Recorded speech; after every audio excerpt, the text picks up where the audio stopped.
यदि आप अपने करियर को सिर्फ एक डिग्री नहीं बल्कि एक अलग पहचान देना चाहते हैं तो आपका अगला कदम होना चाहिए लवली प्रोफेशनल यूनिवर्सिटी, जहां एक्सीलेंस सिर्फ एक शब्द नहीं बल्कि एक रियल एक्सपीरियंस है। नैक A++ की मान्यता, NIRF में 31st रैंक और 50 से ज्यादा देशों से आए स्टूडेंट्स के साथ आपको मिलता है ट्रूली ग्लोबल एक्सपोजर।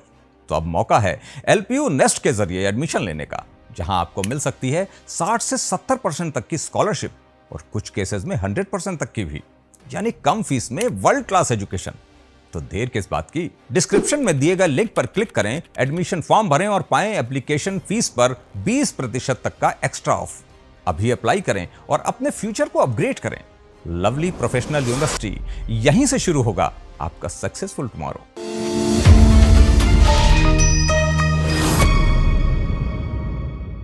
नमस्कार, शब्द सांची बिंद के समाचार बुलेटिन में आपका स्वागत है। शुरुआत करते हैं हेडलाइन से। रीवा में बाईपास पुल टूटने से बोदा बाग मार्ग जर्जर, भड़के रहवासियों ने किया चक्काजाम। रीवा में 2 अस्पतालों के बाहर बाइक चोरी, एक आरोपी रंगे हाथ गिरफ्तार तो दूसरा सीसीटीवी में कैद। सितंबर तक रीवा बन जाएगा प्रदेश का पहला कंप्लीट रिंग रोड वाला शहर। रीवा में विश्व तंबाकू निषेध दिवस पर शहर चौपाल का हुआ आयोजन। रीवा में डिप्टी सीएम ने कार्यकर्ताओं के साथ सुना मन की बात कार्यक्रम। सतना में तालाब में डूबने से नाबालिग की मौत, परिजनों ने आधी रात किया चक्काजाम। ट्रेन की चपेट में आए सतना के युवक की संजय गांधी अस्पताल में मौत। सतना में स्ट्रेचर न मिलने पर अस्पताल के फर्स्ट फ्लोर तक बाइक लेकर पहुंचा युवक। मऊगंज में अश्लील हरकत का विरोध करने पर युवक पर जानलेवा हमला। मैहर में खराब मौसम के चलते बंद हुआ रोपवे फिर से शुरू। सीधी में सरियों की जगह लकड़ी बिछाकर ढाली गई छत, भैंस ने खोली भ्रष्टाचार की पोल। सीधी में 8 महीने बाद हुआ मगरमच्छ का रेस्क्यू, ग्रामीणों ने ली राहत की सांस। शहडोल में मां ने 3 मासूम बेटियों को खिलाया कीटनाशक, फिर खुद खाकर दी जान। सिंगरौली में सड़क निर्माण को लेकर 2 पक्षों में खूनी संघर्ष। मध्य प्रदेश में बदला मौसम का मिजाज, बारिश से मिली बड़ी राहत। अब खबरें विस्तार से। रीवा बाईपास बीहर पुल टूटने के बाद भारी वाहनों का दबाव बोदाबाग क्षेत्र के नीम चौराहा मार्ग पर बढ़ गया है, जिससे सड़क पूरी तरह से जर्जर हो गई है और करोड़ों की सीवर लाइन ध्वस्त हो गई है। इस बात से नाराज स्थानीय नागरिकों ने रविवार सुबह रविदास चौराहे पर सड़क पर कुर्सियां लगाकर चक्काजाम कर दिया।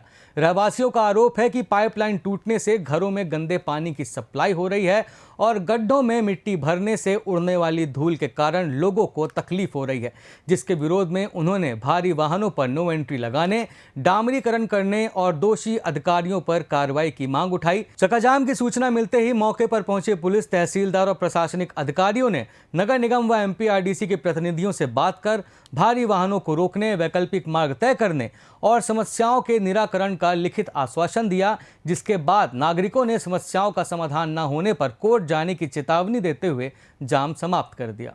आप सभी जानते हैं जो बीहर नदी का पुल क्षतिग्रस्त हो गया, जिसको बनाने में काफ़ी समय लग गया, लगभग 2 महीने आज हो गए हैं। और 2 महीने से बाईपास बंद होने से हैवी वाहनों को हमने कई जगह पे तो रोक दिया है, लेकिन कुछ वाहन जो सारकिन से होकर के करैया रोड का इस्तेमाल करते हुए नीम चौराहे से अजगरा की तरफ जाते हैं। तो यहाँ के स्थानीय लोगों का कहना यही है कि हैवी वाहन के निकलने से जो आवागमन तो बाधित होता ही है, साथ में एक्सीडेंट होने की संभावना भी बनी रहती है और रोड भी क्षतिग्रस्त हो गई हैं, कई पाइपलाइन भी फूट गई हैं। इस संबंध में आज स्थानीय लोगों के द्वारा एक छोटा सा जाम लगाया गया था, जिसमें TI विश्वविद्यालय साहब भी और तहसीलदार साहब मौके पर उपस्थित हुए और उनकी कुछ मांगें थी जो कि तहसीलदार साहब ने ज्ञापन के माध्यम से सुनी हैं और जाम को तुरंत ही ओपन करवा दिया गया है। और कुछ ट्रैफिक के संबंध में ये बिंदु था कि कुछ टाइमिंग में हम ट्रैफिक को बंद करेंगे हैवी वाहनों को, और फिर उसके बाद दोपहर में जब खाली रहती है रोड तब उनको KCC के वाहनों को जाने दिया जाए। रीवा शहर में वाहन चोरी की घटनाएं लगातार बढ़ती जा रही हैं, जहां शनिवार रात करीब 10 बजे रीवा हॉस्पिटल के पास खड़ी बाइक को एक अज्ञात चोर ने पार कर दिया। पूरी वारदात पास में लगे CCTV कैमरे में कैद हो गई। वहीं दूसरी ओर गांधी मेमोरियल हॉस्पिटल परिसर में रविवार सुबह एक बाइक चोरी होते होते रह गई, जब रघुराजगढ़ निवासी कुलदीप नामक युवक को अस्पताल में खड़ी एक बाइक का ताला खोलते हुए लोगों ने रंगे हाथ पकड़ लिया। पकड़े गए आरोपी को तुरंत एसजीएमएच पुलिस चौकी के हवाले कर दिया गया, जहां से उसे मैया थाने भेज दिया गया। रीवा अब इंदौर और भोपाल जैसे बड़े महानगरों को पीछे छोड़कर मध्य प्रदेश का पहला ऐसा शहर बनने जा रहा है जहां चारों तरफ कंप्लीट रिंग रोड होगी। डिप्टी सीएम राजेंद्र शुक्ल ने इस ऐतिहासिक उपलब्धि की जानकारी देते हुए बताया कि रीवा बाईपास बनने के बाद रिंग रोड फेज 1 सिलपरा से रतहरा का काम पहले ही पूरा हो चुका है, जबकि फेज 2 सिलपरा से बेला तक का निर्माण कार्य वर्तमान में युद्ध स्तर पर जारी है। इस परियोजना के पूर्ण होने से रीवा के चारों प्रमुख नेशनल हाईवे तक कनेक्टिविटी मजबूत हो जाएगी, जिससे न केवल शहर के भीतर ट्रैफिक का दबाव कम होगा, बल्कि विंध्य क्षेत्र में व्यापार, परिवहन और आर्थिक विकास को भी गति मिलेगी। विश्व तंबाकू निषेध दिवस के मौके पर रीवा शहर में कई सामाजिक और स्वास्थ्य संस्थाओं द्वारा जागरूकता कार्यक्रमों का आयोजन किया गया, जिसके तहत शहर के अटल पार्क में शहर चौपाल सजाई गई। चिकित्सकों की मौजूदगी में आयोजित इस कार्यक्रम में नागरिकों की निःशुल्क स्वास्थ्य जांच की गई। डॉक्टरों ने लोगों को तंबाकू और धूम्रपान से शरीर को होने वाले गंभीर नुकसानों के प्रति सचेत भी किया। रीवा में डिप्टी सीएम राजेंद्र शुक्ल ने रविवार को बूथ क्रमांक 87 में भाजपा कार्यकर्ताओं के साथ प्रधानमंत्री नरेंद्र मोदी के रेडियो कार्यक्रम मन की बात को सुना। प्रधानमंत्री ने अपने संबोधन के माध्यम से समाज कल्याण, राष्ट्र निर्माण, जनभागीदारी और देश के विभिन्न हिस्सों में चल रहे प्रेरणादायक प्रयासों से जुड़े कई महत्वपूर्ण विषयों पर अपने विचार साझा किए, जिन्हें उपस्थित जनों ने राष्ट्र के प्रति एक बड़ा प्रेरणा स्रोत बताया। मन की बात कार्यक्रम के इस सत्र के दौरान डिप्टी सीएम के साथ भाजपा जिला अध्यक्ष वीरेंद्र गुप्ता सहित बड़ी संख्या में स्थानीय कार्यकर्ता और प्रबुद्ध जन मौजूद रहे। सतना के कोलगवा थाना क्षेत्र के बदखर तालाब में शनिवार दोपहर करीब 2 बजे अपने दोस्तों के साथ नहाने गए 14 वर्षीय नाबालिग परमानंद गहराई में डूब गया, लेकिन डर के कारण साथ गए बच्चों ने घटना की जानकारी किसी को नहीं दी। जब बच्चा रात 8 बजे तक घर नहीं लौटा, तब परिजनों ने उसकी तलाश शुरू की। बच्चे के डूबने की जानकारी मिलने पर आक्रोशित परिजनों और ग्रामीणों ने सतना सेमरिया मार्ग पर चक्काजाम कर दिया।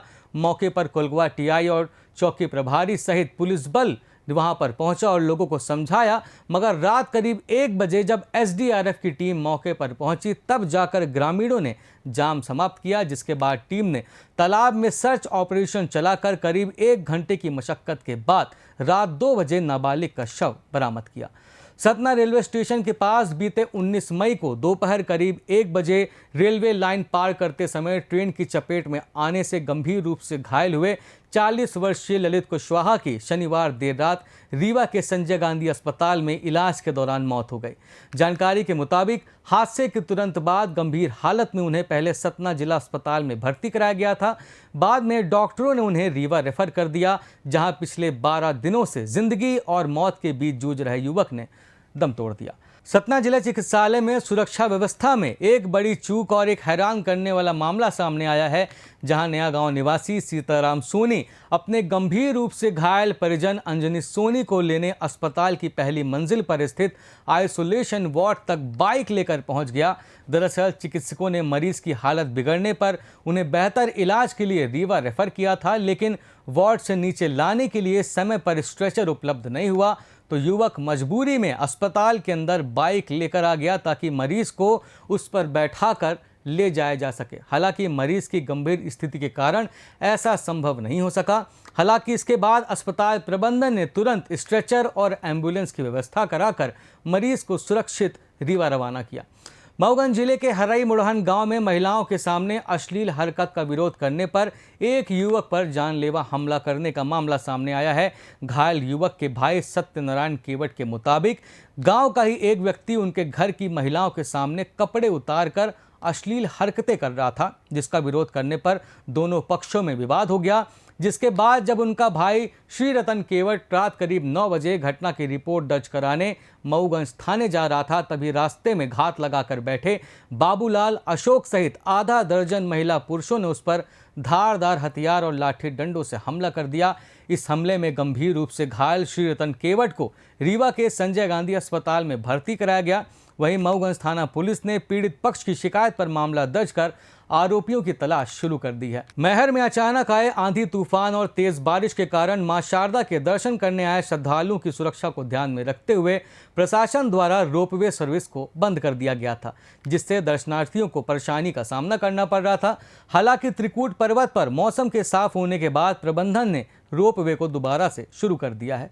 सीधी जिले के रामपुर नैकिन अंतर्गत रेदवरिया ग्राम पंचायत में सरकारी धन के दुरुपयोग और जन सुरक्षा से खिलवाड़ का एक हैरान करने वाला मामला सामने आया है, जहां हैंडपंप के पास बने सोख्ता गड्ढे को ढकने के लिए लोहे की सरियों की जगह सूखी लकड़ियों का जाल बिछाकर उस पर सीमेंट की छत डाल दी गई थी। इस जानलेवा भ्रष्टाचार का खुलासा तब हुआ जब वहां से गुजर रही एक भैंस का पैर पड़ते ही वह कमजोर छत भरभरा कर टूट गई और भैंस सीधे गड्ढे में जा गिरी, जिसे ग्रामीणों ने कड़ी मशक्कत के बाद बाहर निकाला। इस घटना के बाद ग्रामीणों में भारी आक्रोश है, जिन्होंने बच्चों और आम जनता की जान जोखिम में डालने वाले इस निर्माण कार्य को लेकर जिला प्रशासन से शिकायत की है और सरपंच, सचिव व इंजीनियर के खिलाफ कार्रवाई की मांग उठाई है।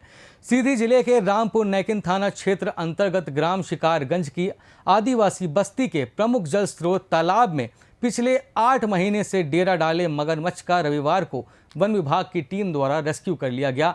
संजय टाइगर रिजर्व क्षेत्र के डीएफओ के निर्देश पर पहुंची 12 सदस्यीय टीम ने कई घंटों की मशक्कत के बाद मगरमच्छ को पकड़ा और उसके प्राकृतिक आवास में सोन नदी के भंवरसेन घाट पर उसे छोड़ दिया। ग्रामीणों के अनुसार इस तालाब का उपयोग नहाने, कपड़े धोने और घरेलू कार्यों के लिए किया जाता है, लेकिन मगरमच्छ की मौजूदगी से गांव में भारी डर का माहौल था। कई शिकायतों के बाद हुई इस कार्रवाई और मगरमच्छ के हटने से ग्रामीणों ने राहत की सांस ली है। शहडोल जिले के पपौन थाना अंतर्गत हिरवार गांव में रविवार को पारिवारिक और आर्थिक तंगहाली के बीच एक मां की आत्मघाती कदम उठाने से पूरा इलाका दहल गया, जहां 32 वर्षीय अनीता सिंह ने अपनी 3 मासूम बेटियों रितिका, कृष्ण कुमारी और अर्पिता को कीटनाशक खिला दिया और फिर खुद भी उसे निगल लिया।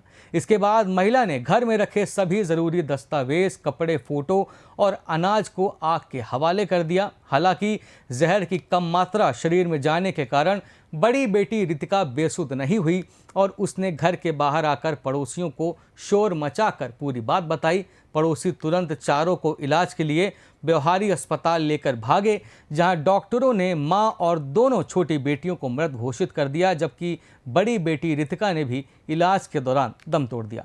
पुलिस की शुरुआती जांच में सामने आया है कि मृतका का पति पेशे से ड्राइवर है, जो रोजी रोटी कमाने के लिए दूसरे शहर में रहता है और यह परिवार सास ससुर से अलग रहता था। फिलहाल मौके से कीटनाशक का पैकेट बरामद कर पुलिस ने मायके पक्ष के बयान दर्ज कर लिए हैं और मामले के सभी पहलुओं पर जांच की जा रही है। सिंगरौली जिले के माड़ा थाना क्षेत्र अंतर्गत छतौली गांव में रविवार दोपहर करीब 12 बजे प्राइवेट जमीन से सड़क निकालने की बात को लेकर 2 पक्षों के बीच जमकर लाठी डंडे चले। पीड़ित राम प्रकाश यादव ने आरोप लगाया कि गांव के सरपंच सीपी शुक्ला और उनके साथियों ने उनकी पैतृक भूमि पर बने कच्चे मकान को हटाकर जबरन सड़क निकालने का प्रयास किया और विरोध करने पर उनके साथ मारपीट करते हुए घर में तोड़फोड़ की। वहीं दूसरी ओर सरपंच ने आरोपों को खारिज करते हुए बताया कि करीब 300 की आबादी वाली हरिजन बस्ती के लिए यही एकमात्र रास्ता है और यादव परिवार पहले इसके लिए राजी होने के बाद अब पीछे हट गया है। माड़ा थाना पुलिस ने मौके पर पहुंचकर स्थिति को संभाला और प्रारंभिक जांच में मारपीट की पुष्टि होने पर दोनों पक्षों की शिकायतों के आधार पर मामला दर्ज कर आगे की जांच शुरू कर दी है।